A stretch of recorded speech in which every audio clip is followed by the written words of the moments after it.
Assalamualaikum warahmatullahi wabarakatuh. Perkenalkan, nama saya Abdul Azam dari Prodi Hukum Keluarga Islam kelas D semester 2 dengan NIM 330102201110. Oke, langsung saja. Di sini saya akan menjelaskan 3 periode mengenai pemikiran hukum. Yang pertama, pemikiran hukum zaman klasik. Kedua, pemikiran hukum zaman modern. Dan yang terakhir, pemikiran hukum zaman postmodern.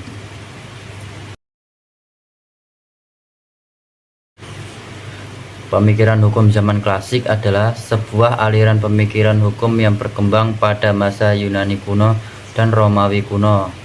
Pemikiran ini memiliki pengaruh besar dalam perkembangan sistem hukum di Barat dan masih mempengaruhi pemikiran hukum modern. Sejarah filsafat hukum diawali pada abad keempat sebelum Masehi dengan munculnya kaum sofis yang memiliki corak tersendiri, di mana mereka membedakan antara alam dan konvensi. Selain itu, yang menjadi corak tersendiri bagi kaum sofis adalah hukum, agama, moralitas, kebiasaan, dan keadilan belum dibedakan secara tegas. Namun, beberapa masalah krusial tentang filsafat hukum telah dirumuskan. Bahkan telah ada usaha penyajiannya secara formal.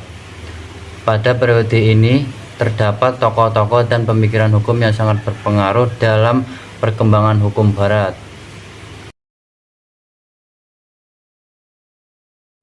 Tokoh pertama, Plato.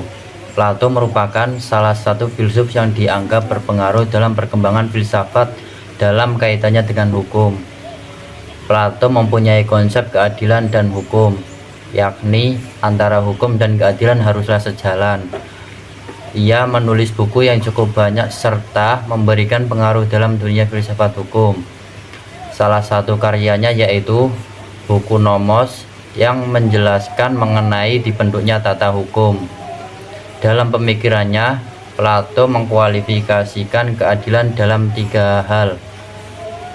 Yang pertama, suatu karakteristik atau sifat yang terberi secara alami dalam diri setiap individu manusia.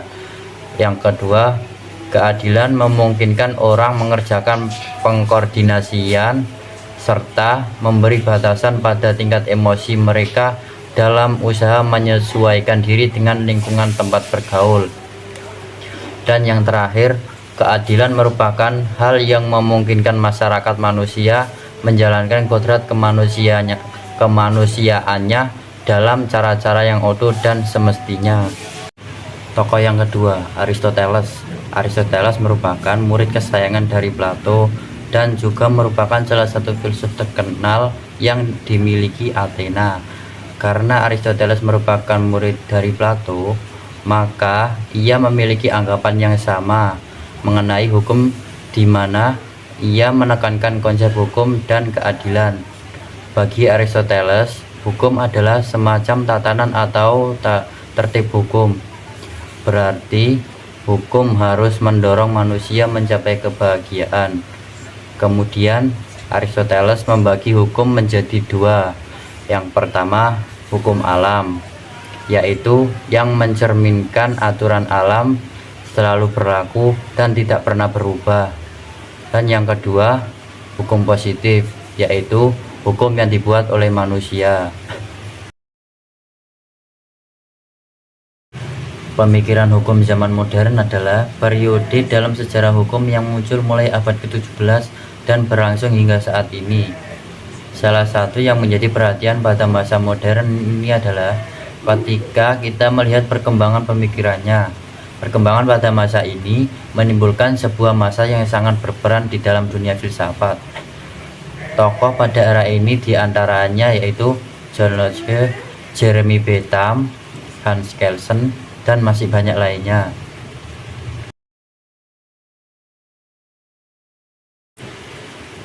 John Locke adalah seorang filsuf Inggris yang dikenal sebagai salah satu pendiri konstitusionalisme modern. Locke memandang bahwa pemerintah harus berdasarkan pada kontrak sosial antara penguasa dan rakyat, dan bahwa pemerintah harus melindungi hak-hak individu seperti hak atas kebebasan, hak atas properti, dan hak atas hidup. Jeremy Bentham adalah seorang filsuf dan ahli hukum Inggris yang dikenal karena kontribusinya dalam bidang utilitarianisme. Bentham memandang bahwa hukum harus didasarkan pada prinsip kemanfaatan, yang berarti bahwa hukum harus menghasilkan manfaat yang maksimal bagi masyarakat. Selanjutnya, tokoh yang ketiga yaitu Hans Kelsen. Kelsen adalah seorang ahli hukum Austria yang terkenal karena kontribusinya dalam bidang positivisme hukum. Menurut Kelsen, hukum harus didasarkan pada peraturan-peraturan yang dibuat oleh pemerintah dan harus terpisah dari nilai-nilai moral atau agama. Pemikiran hukum zaman postmodern berkembang pada abad ke-20 sebab adanya fenomena abad modern yang tidak sesuai dengan prinsip dan pola pikir kaum modernis.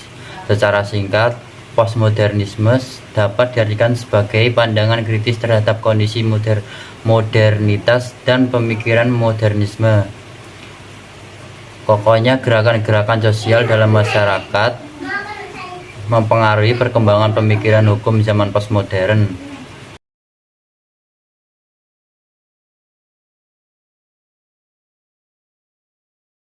Aliran tersebut lahir di Amerika di awal abad 20, di mana hukum dipandang sebagai instrumen yang dapat membawa masyarakat mencapai tertib sosial.